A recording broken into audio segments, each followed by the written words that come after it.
Dans cette vidéo, je vous parle d'un coup de cœur assez inattendu, je dois bien l'avouer, et d'une petite déception. Et j'espère vraiment que vous ne vous désabonnerez pas quand vous verrez de quel livre il s'agit.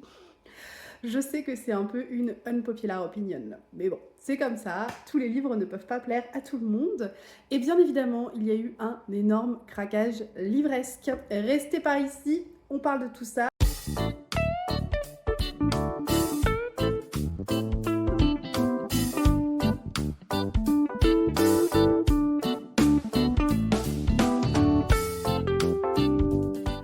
Bonjour à tous et bienvenue dans une nouvelle vidéo. Cette semaine, je vous propose un nouveau carnet de lecture.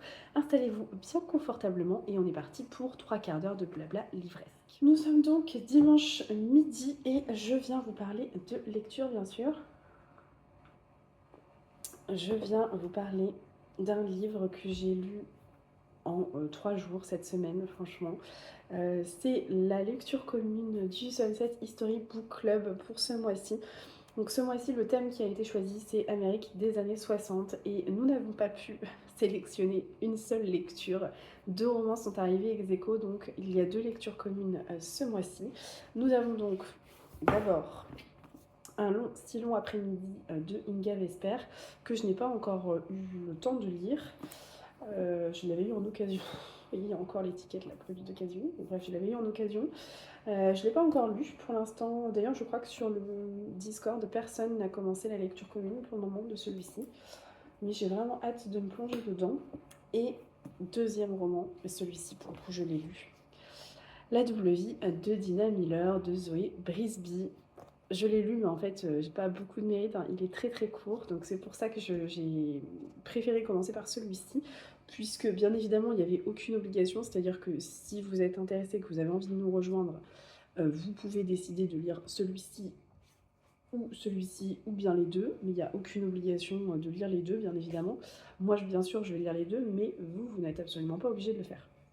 En tout cas, pour ce qui est de la double vie de Dina Miller de Zoé Brisby, eh bien écoutez, je peux vous le dire, c'est un véritable coup de cœur. Pour être entièrement honnête, je n'en attendais pas grand-chose parce que Zoé Brisby, j'ai lu de cette autrice. J'ai lu... Non, c'est pas Plus on est de fou. Oh, je sais plus ce que j'ai lu. Les Égarés, voilà, Les Égarés de l'autrice, qui se passe encore, ce que j'avais aimé, mais sans plus. Et dans Les Égarés, on était plutôt sur un style roman contemporain, slash feel good un peu. Et j'avais trouvé ça intéressant, mais sans plus. Ça m'avait pas vraiment marqué. Enfin, même là encore, je sais pas, je pourrais pas vous raconter toute l'histoire parce que j'ai que de très vagues souvenirs de ce roman que j'ai lu il y a peut-être 2 ou 3 ans maintenant. En revanche, ici, on est dans un roman historique. Donc Zoé Brisby s'essaye à l'historique et en toute honnêteté, elle a bien fait. Elle a bien fait parce que c'est très très bon. Dans ce livre-là, on est plongé en 1961 et Dina Miller s'installe à Huntsville, en Alabama. Et donc on la découvre, en fait le roman démarre au moment où elle s'installe dans cette ville-là. Et Huntsville en Alabama, c'est une petite ville assez particulière puisque c'est une ville qui bat au rythme de la conquête spatiale. Vous avez donc tout un tas de scientifiques qui sont réunis dans cette ville-là et l'objectif c'est bien évidemment de battre les Russes lors de la conquête spatiale. Donc c'est l'année où Kennedy a lancé le programme Mercury et forcément l'objectif c'est d'envoyer quelqu'un sur la Lune, vous vous en doutez bien. Donc c'est vraiment les prémices de la conquête spatiale, on est un peu dedans et Dina Miller, elle va vite se rendre compte que derrière les chouettes maisons bien respectables avec les familles tout bien, sous tout rapport, etc. Finalement derrière les façades se cachent de très sombres secrets. Et c'est tous ces secrets que l'on va révéler dans ce roman. Je ne vous en dis pas beaucoup volontairement parce que la 4e de couverture ne dit pas certaines choses de l'intrigue et je pense que c'est nul en fait. Je trouve que la 4e de couverture est extrêmement bien rédigée. Un grand bravo au livre de poche pour ça parce que ça ne dévoile rien et je trouve que c'est extrêmement intéressant et captivant de découvrir les éléments de l'intrigue au fur et à mesure de notre lecture. Donc rien que pour ça, je vous en dirai pas plus. En tout cas, ce que je peux vous dire, c'est que bien évidemment, ça parle de la conquête spatiale, mais pas que. Ça parle d'énormément de choses et pour le coup, ça reflète extrêmement bien la thématique qui a été choisie par le Sunset History Book Club, à savoir Amérique des années 60, parce que vous avez tout dedans. Vous avez la conquête spatiale, vous avez la lutte pour les droits civiques, vous avez l'émancipation féminine, vous avez un peu tout ça, sous couvert de musique des années 60, Elvis Presley et compagnie, et vous avez donc un condensé de 300 pages qui vous fait une immersion totale en plein cœur de l'Amérique des années 60, et ça c'est extrêmement bien fait. Ce que j'ai aimé dans ce roman, c'est que c'est extrêmement court, mais c'est extrêmement rythmé. C'est très bien fait, il n'y a pas un seul moment de temps mort. Tout est parfaitement posé pour que ça serve dans les scènes d'après. Et bah, on comprend extrêmement bien l'histoire au fur et à mesure des pages. J'ai trouvé que c'était un très bon roman historique. On sent que l'autrice s'est documentée. Elle est en capacité de nous donner des détails sur des périodes de l'histoire très sombres qui font froid dans le dos, clairement. Et elle est capable de nous donner beaucoup de détails avec précision et exactitude sur la conquête de l'espace notamment. Et en fait, c'est vraiment très bien fait, très bien fait. C'est remarquable le travail de recherche qui a été fait derrière tout ça. Et bien évidemment, je suis allée jusqu'à lire la petite note de l'autrice à la fin, que j'ai trouvée extrêmement belle et extrêmement bien faite. Enfin, je trouve que ça donne beaucoup d'informations sur comment l'autrice a rédigé son roman. Donc si vous avez envie de le lire, moi je vous recommande vraiment d'aller jusqu'à la fin et de lire la note de l'autrice. Ça vous donnera tout un tas de détails hyper enrichissants pour comprendre le contexte de l'écriture du roman. Le dernier chapitre est juste magistral. J'ai trouvé que ça clôturait de façon incroyable ce roman que j'ai trouvé palpitant, que j'ai trouvé captivant. Franchement, j'ai pris le temps de le lire parce qu'on était en lecture commune et parce qu'il y avait un découpage prédéfini. Donc je voulais quand même essayer de mettre des petits commentaires à chaque prédécoupage. Mais si je ne l'avais pas lu en lecture commune, franchement, c'est un roman que j'aurais lu, je pense, sur une soirée. Parce que, comme je vous le disais, ça fait 300 pages, donc c'est très court. Et en plus de ça, c'est extrêmement captivant. On lit le premier chapitre et on a envie d'en savoir plus. Les chapitres sont courts, c'est très rythmé, très cadencé. Il y a beaucoup d'actions, ça s'enchaîne. Il n'y a pas un seul temps mort, encore une fois. Donc rien que pour ça, je vous recommande de le lire. J'ai énormément aimé. En tout cas, ce qui est sûr, c'est que je vais... Oula, je suis en train de tout faire tomber, moi. Ce qui est sûr, c'est que je vais suivre avec attention tous les romans qu'elle a pu écrire. Alors, je sais qu'elle a écrit Les mauvaises épouses et Hollywoodland, qui est son dernier, qui est paru l'année dernière ou en début d'année, je sais plus, qui sont deux autres romans sur l'Amérique. Donc, je vais les lire. Franchement, ça me tente beaucoup. Mais celui-ci, en tout cas, vous pouvez y aller les yeux fermés. C'est une petite tuerie. Et pour une fois, je trouve que c'est assez rare pour être souligné.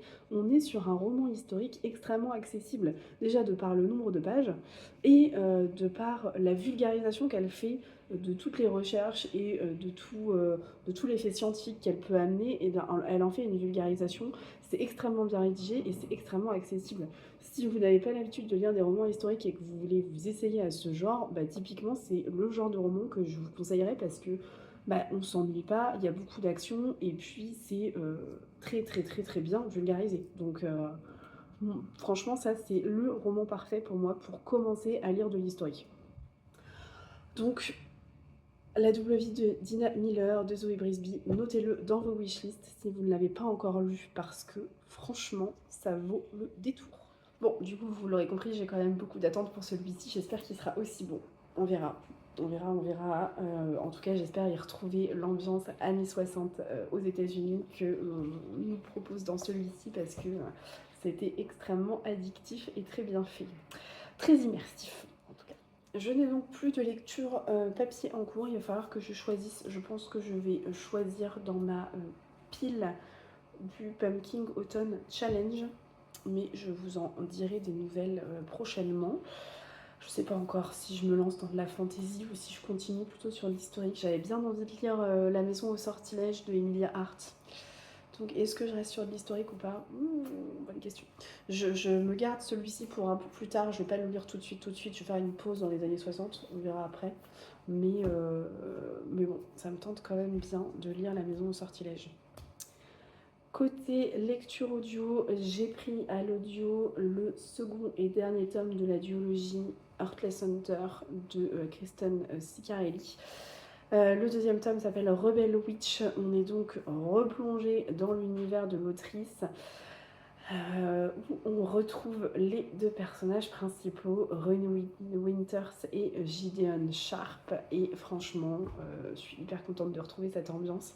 J'avais beaucoup aimé le premier tome, on était vraiment passé pas loin du coup de cœur et j'avais trouvé que ce petit roman fantasy s'écoutait avec beaucoup de tension, avec beaucoup de facilité parce que justement il y a beaucoup de tension, il y a beaucoup d'action et donc on enchaîne les chapitres sans même s'en rendre compte et ça s'écoutait extrêmement bien. Donc je suis assez contente de retrouver l'univers de l'autrice. Je vous en dirai un petit peu plus sur l'histoire quand j'aurai un petit peu plus avancé. C'est des gros livres audio quand même, hein, puisqu'ils font 14 heures d'écoute, il me semble. Donc là, j'en suis à peu près à 9h30. J'ai bien avancé, c'est pas trop mal.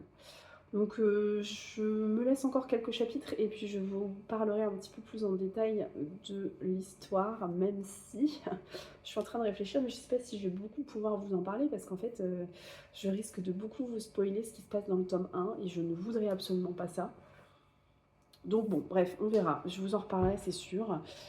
Toujours est-il que si vous aimez les romans fantasy sur les sorcières, je pense qu'on peut même dire que c'est un peu une réécriture de la période historique de la chasse aux sorcières. Parce qu'on est vraiment là-dessus en fait, hein. On est sur de la chasse aux sorcières pure et dure. Et je trouve que ça s'écoute très bien. En fait, c'est très bien planté dans un décor qui est très bien pensé. Décor fantasy que j'avais très hâte de retrouver. Donc voilà, je vous en reparlerai, mais on est sur une bonne lecture audio pour l'instant. Sur ce, je termine mon café et je vous laisse ici, je vous reprends plus tard.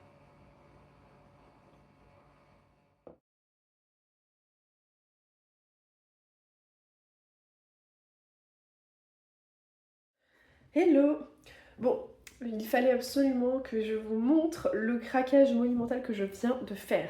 J'étais dans le centre-ville de Nantes ce midi pour la pause déj parce que j'avais 2-3 trucs à faire et bien évidemment je suis passée à côté de la bouquinerie dans le centre-ville. Et franchement, c'est un endroit dans lequel je n'étais pas allée depuis très longtemps, mais je sais maintenant pourquoi je n'y vais plus. C'est parce qu'à chaque fois je suis, mais alors, on ne peut pas me retenir. Clairement, j'y vais, je prends tout ce qu'il y a sur les étagères et je ressors avec plein de bouquins. Donc, cette fois-ci, ça n'a pas fait exception à la règle, je suis ressortie avec 5 livres. 5 livres, vous m'avez bien entendu. 5 livres, sur ces 5 là, il y en a quand même 4 qui étaient dans ma wishlist, alléluia. Mais il y en a un pour lequel c'est un craquage complètement déraisonné parce que j'ai visionné il n'y a pas très longtemps le dernier carnet de bord de Estelle, petite lectrice, et elle en parlait dans des termes très positifs, donc j'avais très envie de découvrir ce roman et j'étais assez curieuse. Je vous l'ai dit, je suis très ambiance thriller en ce moment, j'ai très envie de lire des thrillers et donc parmi les livres que j'ai achetés, il y en a quand même 3 qui sont des thrillers. Le premier, Sombre de Max Moneuet, vous avez le prix à chaque fois dessus, vous avez vu, hein, je l'ai payé 3,20 €, alors c'est pour vous dire. Hop, oh bah génial, j'ai coupé l'étiquette, bon bref, je ferai ça plus tard. Donc, Sombre de Max Moneuet, qui est plutôt en très bon état globalement. C'est le premier tome d'une saga. C'est la saga de Victor Karan. J'en ai pas mal entendu parler. Et dernièrement, j'en ai entendu parler par Manon, du compte Les Lectures de Manon, qui a beaucoup aimé cette saga-là. Je crois qu'elle a lu les 2 premiers tomes, il me semble. En tout cas, elle a bien aimé. Donc, je me suis dit que c'était vraiment dommage de passer à côté, surtout pour ce prix-là, 3,20 €. Bon. Je vous lis la 4e. Victor Karan est psychologue en milieu carcéral. Chaque jour, il emprunte à moto le pont qui relie le continent à l'île de Ré pour rejoindre la citadelle, fortification reconvertie en prison. Chaque jour, il écoute des détenus lui confier des crimes atroces. Mais c'est la découverte d'un cadavre sur une plage proche de chez lui qui va provoquer une totale déflagration dans sa vie, car il connaissait bien la victime, Julia, l'épouse de son meilleur ami, Jonas Somb. Voilà. Il n'est pas très gros, il fait 300 pages. Ça, c'est un roman qui va se lire très vite, je pense. Alors, il me semble que c'est une trilogie, mais je ne veux pas vous dire de bêtises. Le deuxième tome s'appelle Je suis le feu, et le troisième, je sais pas. Bon, bref. Voilà, toujours est-il que celui-ci rejoint ma palle et j'en suis bien contente, il était dans ma wishlist depuis longtemps. Autre roman qui était dans ma wishlist, et c'est encore un livre d'une autrice de polar française. Il s'agit du premier tome de la saga de Cécile de Rouhani, Les Beaux Mensonges. Moi j'en ai pas mal entendu parler parce qu'en fait sa saga se passe à Nantes. Voilà. Donc, bah, du coup ça me donne très envie. Et puis pour ne rien vous cacher, je l'ai croisé une fois, un samedi je crois. J'étais à l'espace culturel dans le Leclerc à côté de chez moi, enfin dans la galerie à côté de chez moi. Il y avait une dédicace et donc c'était Cécile de Rouhani qui était en dédicace et j'en avais jamais entendu parler donc je suis passée très rapidement à côté d'elle, j'ai juste jeté un œil et bah, finalement j'aurais peut-être dû m'arrêter puisque quelques années après, je finis par craquer pour son roman en bouquinerie. Donc là c'est la version poche publiée chez Pocket, c'est le premier tome de sa saga et on va suivre la capitaine, je crois qu'elle est capitaine, Céleste Ibar. Voilà. Donc, après 10 ans à la BRI, Céleste Ibar a dû quitter Paris. Une agression d'une brutalité extrême l'a défigurée. À peine nommée capitaine à la PJ de Nantes, elle arrête en flagrant délit de violence conjugale un de ses collègues. Sa hiérarchie va alors la cantonner aux affaires courantes et l'envoie constater le suicide de l'héritière et PDG des biscuiteries Arnott. Qui était la si respectable Anne Arnott. Céleste va déterrer un à un des secrets profondément enfouis et découvrira la part très obscure d'un monde de notables où les apparences règnent et où les apparences tuent. Voilà. Ça me tente beaucoup. Je crois qu'il y a... Alors, il me semble que maintenant, il y a 2 ou 3 tomes qui sont sortis. Je sais plus comment s'appelle le deuxième tome. Mais c'est pareil, ça me tente bien. Alors là, on est quand même sur un roman un peu plus long, puisqu'il fait 540 pages quand même. Mais il y a moyen que ça se lise quand même assez rapidement. Et dernier craquage thriller qui, pour le coup, celui-ci n'était vraiment pas prévu et clairement influencé grâce à Estelle, petite lectrice, c'est Ligne rouge de Laure Rollier, donc encore une autrice française de polar. J'en ai beaucoup entendu parler, alors j'en ai entendu parler en visionnant le carnet de bord d'Estelle, mais c'est pas la seule booktubeuse et Instagrammeuse qui en parle, donc du coup, ça me donne très envie. Je l'ai en grand format, je pense qu'il est sorti il y a vraiment pas longtemps. C'est les éditions Récamier. Et là, il est à 8 €. Donc autant vous dire qu'au lieu de 20. Donc ça valait vraiment le coup. Je vous lis la quatrième.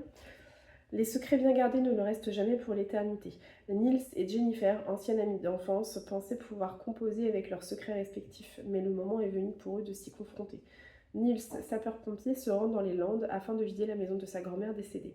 Sur place, il découvre une pièce cachée dont les murs ont été recouverts de menaces à son encontre. Jennifer, pâtissière reconnue, reçoit des messages inquiétants signés Ligne rouge. Les souvenirs longtemps enfouis remontent à la surface. Qui est ce maître chanteur bien décidé à faire de leur vie un enfer? Niels et Jennifer n'ont plus le choix. Ils doivent mettre les rancœurs et le passé de côté et affronter leurs vieux démons s'ils veulent avoir une chance de survivre. Donc, encore une autrice que j'ai très envie de découvrir, c'est que des découvertes là, parce que je ne connais pas Max Monnoët, je ne connais pas non plus Cécile de Rouhani et je ne connais pas Laure Rollier. Donc c'est que des plumes à découvrir, je suis ravie, vraiment. Et ensuite, j'ai acheté 2 romans en grand format qui me font de l'œil depuis un petit temps et qui sont également sur ma wishlist depuis un petit temps. Le premier, c'est un Julien Dufresne-Lamy, auteur que je ne connais pas non plus. C'est une découverte, mais j'en ai beaucoup entendu parler et j'ai très très hâte de découvrir sa plume. Là, je suis tombée sur Les Bienheureux. Alors, c'est pas forcément celui que j'aurais voulu découvrir en premier, mais bon, c'est pas grave. Ça me tente bien quand même. Je crois que dans celui-ci, on parle de l'autisme. Je suis pas sûre. Bref, je vous lis la 4e de couverture avant de vous raconter n'importe quoi. Il y a dans chaque maladie rare le chuchotement d'un roman, le frémissement d'une histoire. Dans celle-ci, ils ont tous les yeux bleus. Des mots bleus, ceux qui rendent les gens heureux. À 2 ans, Thomas parle à peine mais on produit 25 sons d'animaux. Enzo a du mal à s'exprimer mais a appris seul à parler anglais. Axel adore le monde qui l'entoure mais sort rarement sans ses protections anti-bruit. Quant à Marius, il ne sait pas cuisiner mais connaît par cœur des centaines de recettes. Il y a aussi Marie, Arthur, Malena, Romain et Svetlana. Des êtres uniques, des êtres elfiques dont la vie est un roman inventif et magique qui raconte leur enfance autant que leurs différences. Le syndrome de Williams-Buren. Eh ben pas du tout, c'est pas du tout l'autisme, autant pour moi, c'est donc le syndrome de Williams-Buren que je ne connais pas du tout. Mais j'ai beaucoup entendu parler de ce roman, il paraît que c'est extrêmement touchant, extrêmement poignant, donc ça me tente beaucoup. Voilà. Dites-moi si vous avez déjà lu cet auteur et dites-moi si vous avez des romans de lui à me conseiller parce que pour le coup vraiment j'en ai beaucoup entendu parler, j'en ai entendu que du bien donc autant étoffer un peu ma wishlist. Et pour finir ce craquage littéraire, un bon gros roman historique comme on les aime, publié chez HarperCollins dans leur superbe collection Au gré du monde. C'est donc La tempête que nous avons déchaînée de Vanessa Chan. Je l'ai vu à 4,50€ alors qu'il coûte 21,90€, donc autant vous dire que je suis contente, mais en même temps je suis en train de me demander s'il n'est pas déjà sorti en poche, donc bon, bref, c'est pas grave. Malaisie 1945, la famille de Cécilie Alcantara court un terrible danger. Son fils de 15 ans, Abel, a disparu et sa fille cadette, Jasmine, doit s'enfermer chaque jour au sous-sol pour échapper au sort des jeunes filles de son âge, contraintes d'offrir du réconfort aux hommes de l'armée japonaise. Génial. Quant à sa fille aînée, Jujube, qui travaille dans une maison de thé fréquentée par des soldats japonais, elle nourrit une colère de plus en plus difficile à cacher. Cécilie sait 2 choses, tout est sa faute et sa famille ne doit jamais apprendre la vérité. 10 ans auparavant, Cécilie aspirait à être plus que la femme au foyer d'un bureaucrate modeste de la Malaisie colonisée par les Britanniques.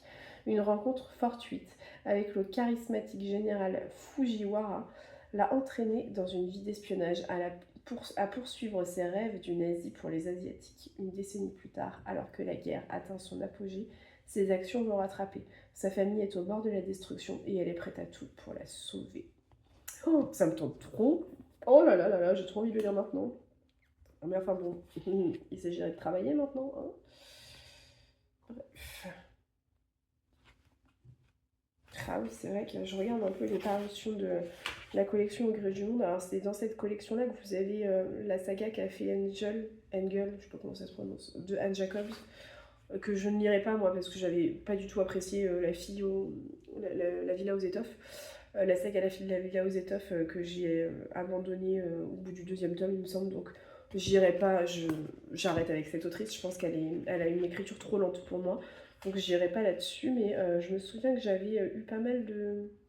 Enfin, j'avais vu pas mal de bons retours de Tant de nuances de pluie qui se passe au Japon. Et c'est pareil, ça se passe en 1948, donc ça me tente bien. Il y a bien évidemment dans cette collection la saga La fille du Hälsingland qui me tente énormément.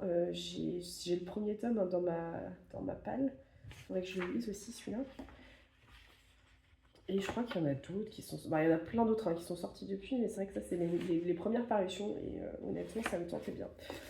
Donc, en tout cas, celui-ci me tente énormément.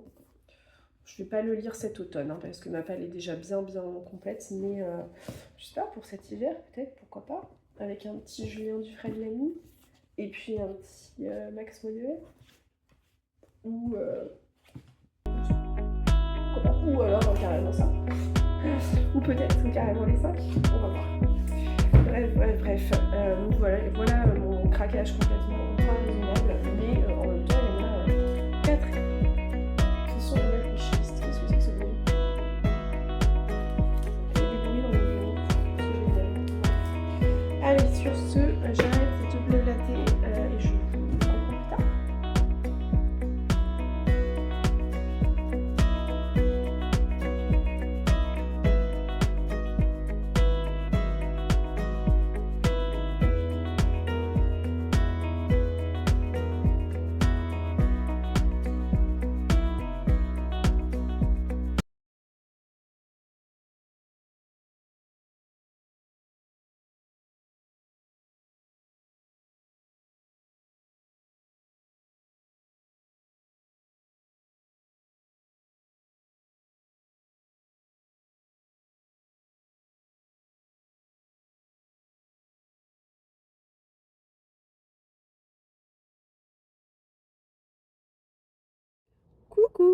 j'ai un peu déserté, j'avoue. Mais je suis de retour. Nous sommes dimanche actuellement et on revient d'un week-end. C'était le week-end de mon anniversaire et mon conjoint m'avait prévu un petit week-end au bord de la mer. C'était très très chouette. Donc on revient de notre week-end à la Baule. C'était très sympa et donc j'avais emmené avec moi ma lecture du moment qui n'est autre que La maison au sortilège de Emilia Hart. J'en suis à peu près là, page 320. J'ai d'ailleurs dans mon livre mon super marque-page que Eve m'avait envoyé. Et franchement, il est trop beau, j'adore.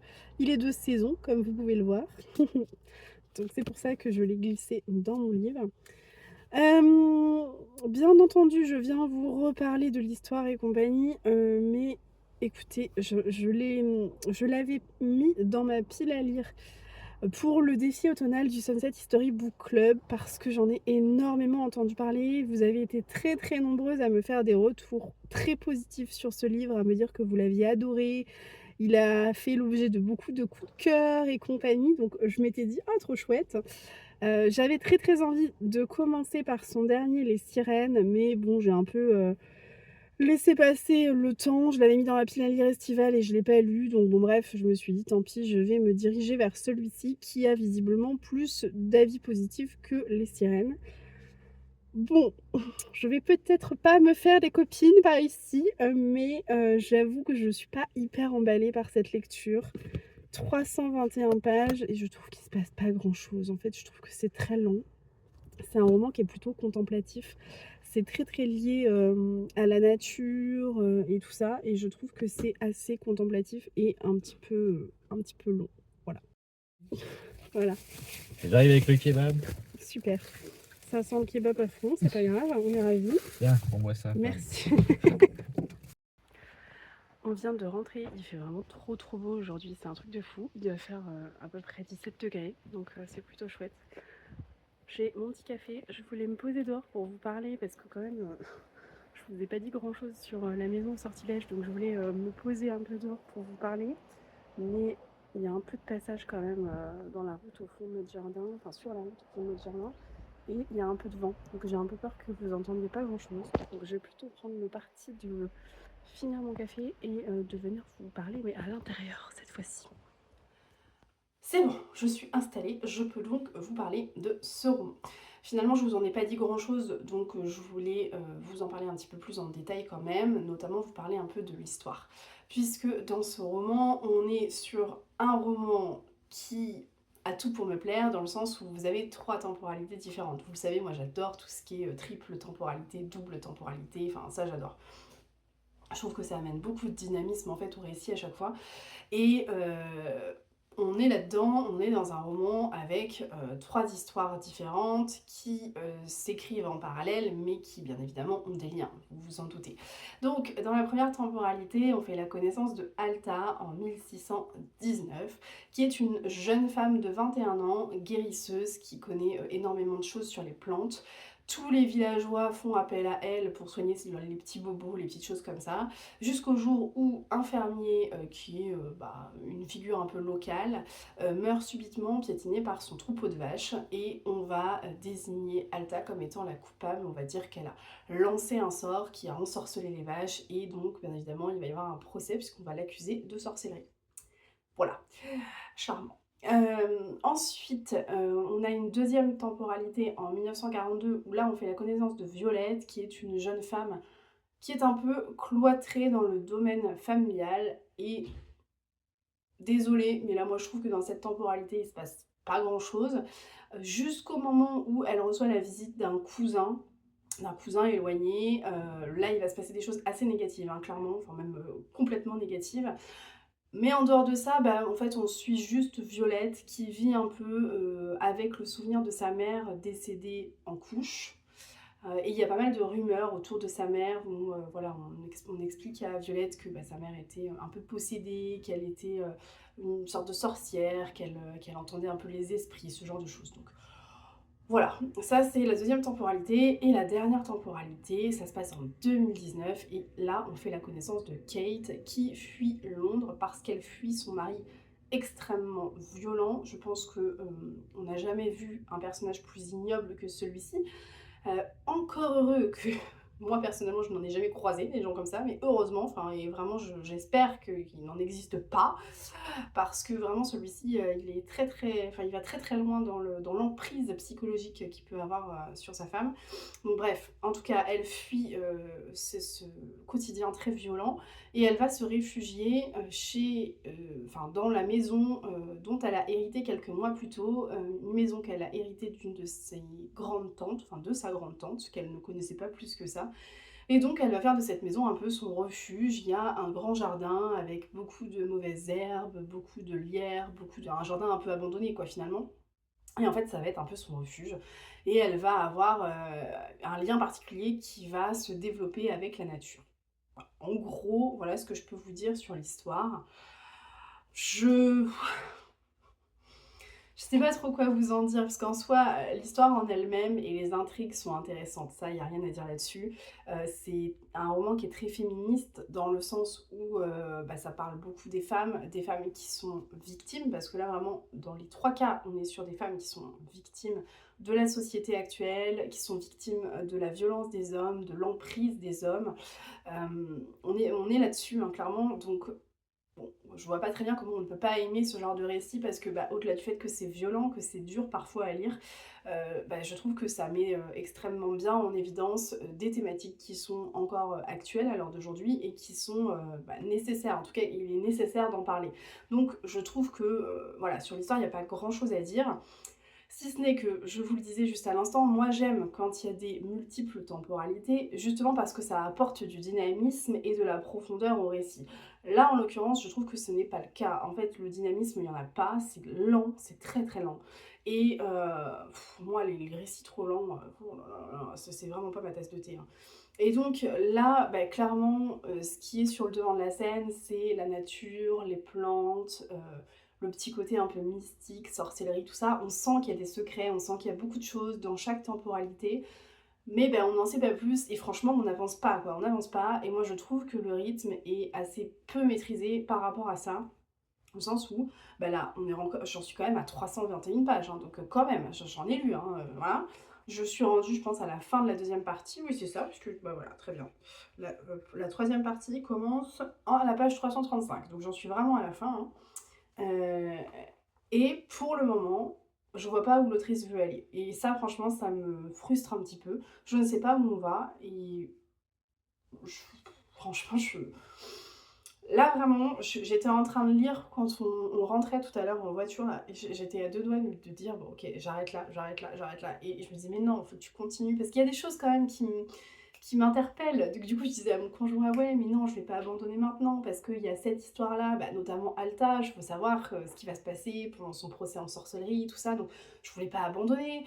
Kate, je voulais quand même savoir ce qui allait se passer pour elle. Enfin, il y a quand même des choses qui arrivent à m'attraper, à m'accrocher et qui me laissent un peu...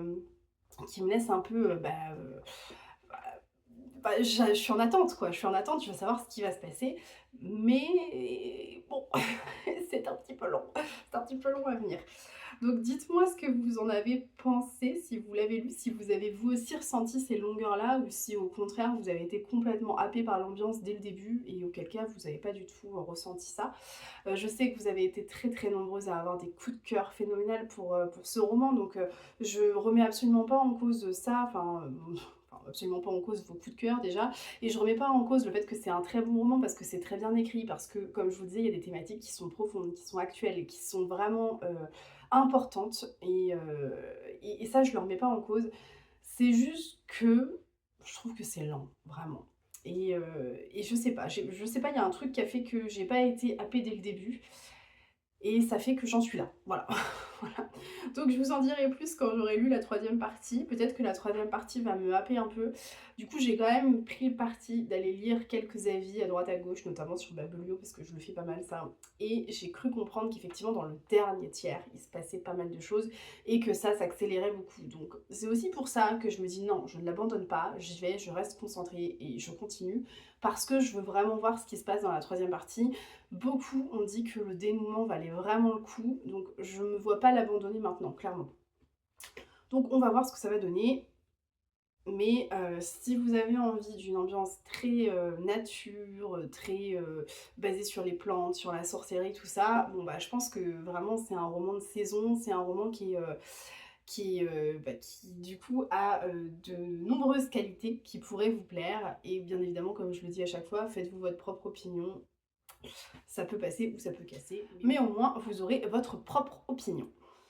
Pour ce qui est de ma lecture audio, que vous dire? Je suis toujours plongée dans le second tome de la duologie de Kristen Schiaparelli, qui est donc Heartless Hunter, le second tome Rebel Witch.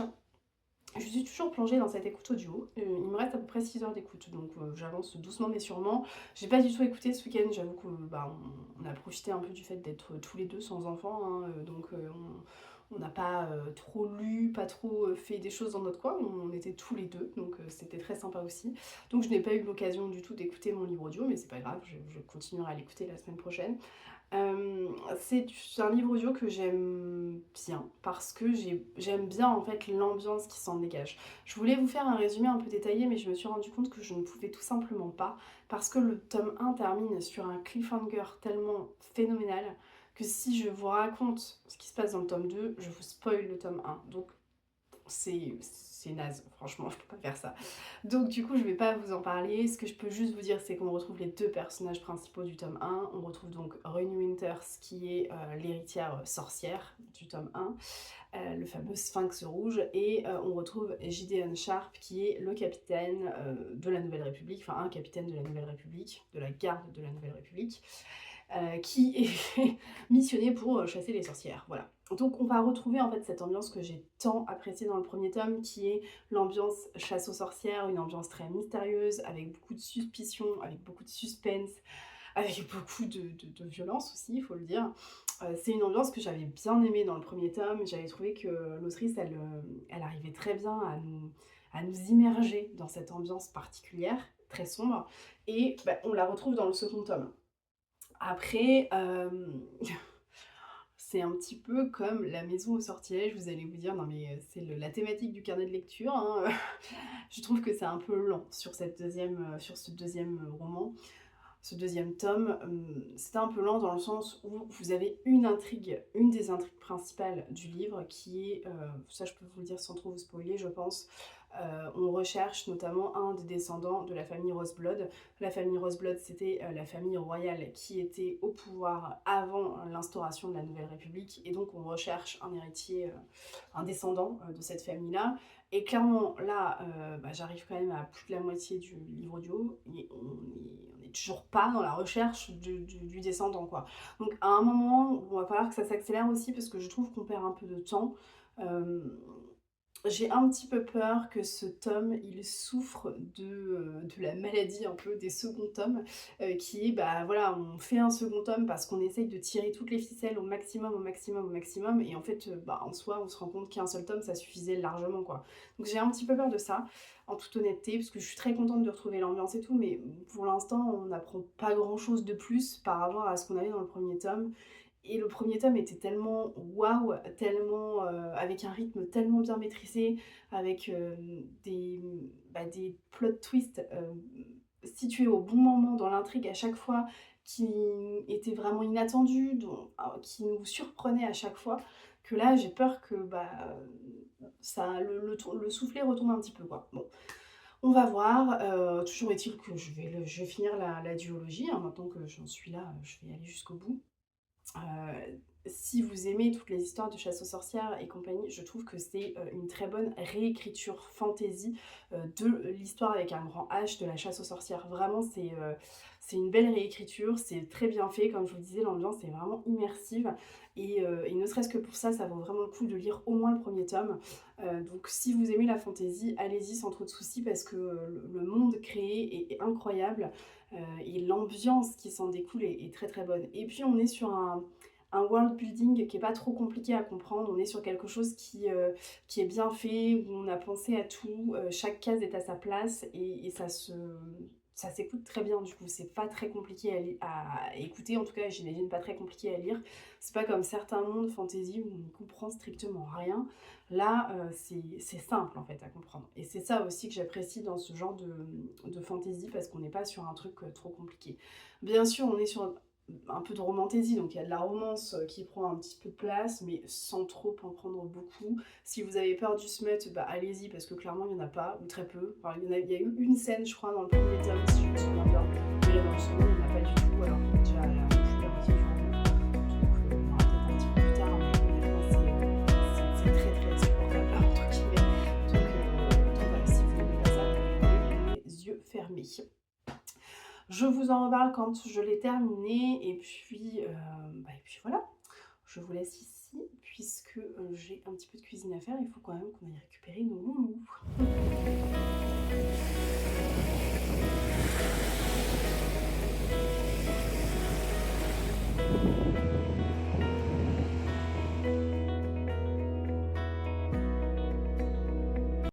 Hello!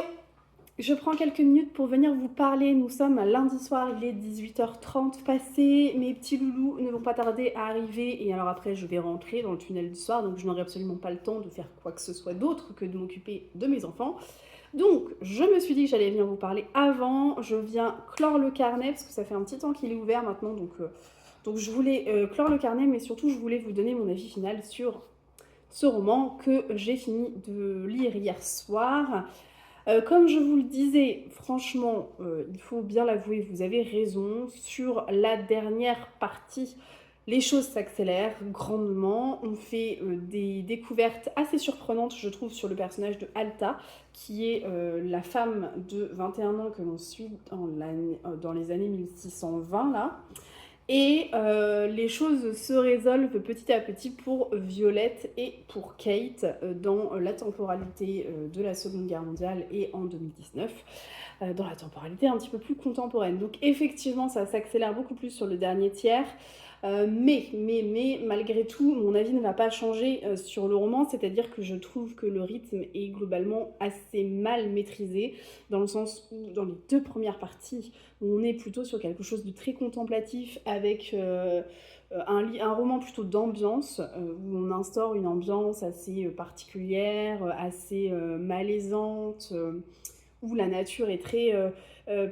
prend une place très importante et très proéminente, et c'est presque un peu angoissant, si vous voulez, tout ce qui est autour de la nature.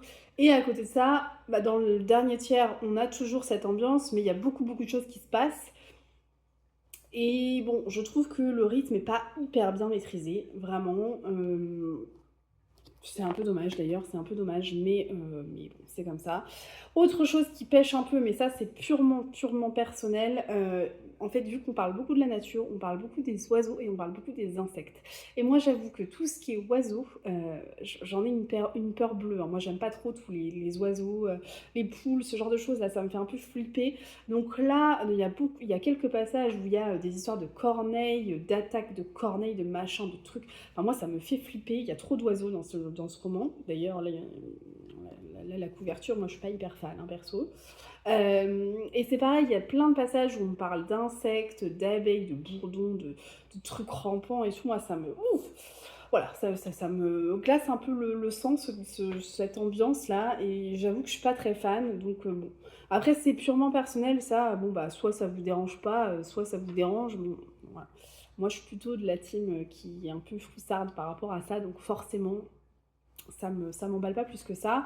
Donc, il y a ce petit côté-là, et en plus, il y a le rythme qui, à mon sens, n'est pas hyper bien maîtrisé, donc ce qui fait que c'est vraiment pas un coup de cœur, ce roman. Malgré tout, je trouve que ça reste une bonne lecture, dans le sens où la thématique qui est traitée est intéressante. On parle effectivement des suspicions de cas de sorcellerie, ce genre de choses, mais ça va plus loin que ça en fait. On parle aussi des femmes qui sont victimes des hommes, on parle des victimes de violences, on parle comment dire, d'émancipation féminine, voilà, je cherchais le mot, émancipation féminine, et vraiment, je trouve que c'est un roman qui met bien l'accent dessus, c'est un roman qui en est... qui en fait une belle mise en avant, et rien que pour ça, ça vaut le coup de le lire.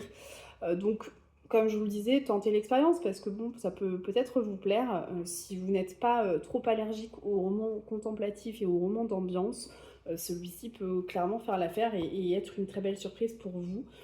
Voilà, moi de mon côté, je crois que je lui ai mis 3,5 sur 5 sur Babelio.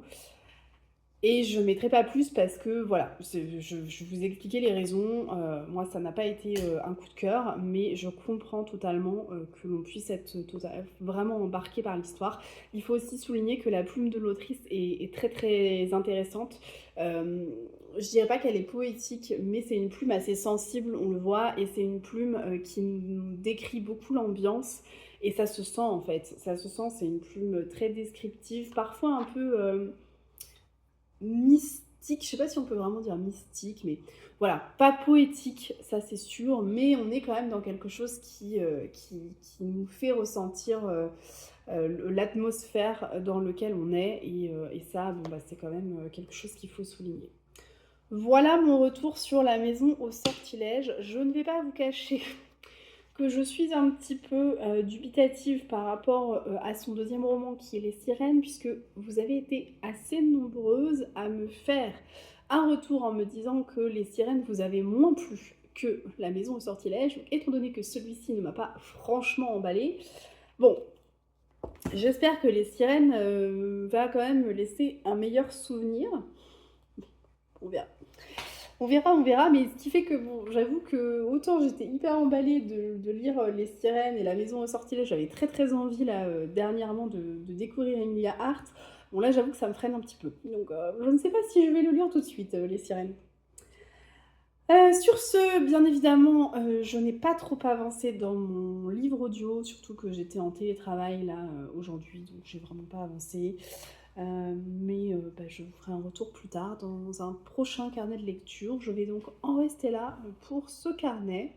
J'espère que vous aurez fait des très belles découvertes livresques. Si je dois ne garder qu'un seul livre sur les derniers jours, c'est La double vie de Dina Miller de Zoé Brisby. Vous l'aurez compris, gros coup de cœur pour ce roman historique que j'ai beaucoup aimé.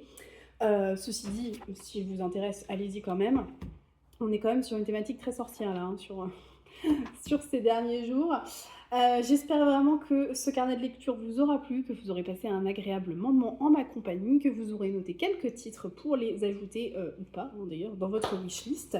Et si vous êtes arrivé jusqu'ici, je vous propose de mettre en emoji, pourquoi pas un petit papillon ou un petit insecte, hein, comme ça on restera dans la thématique de La Maison au Sortilège.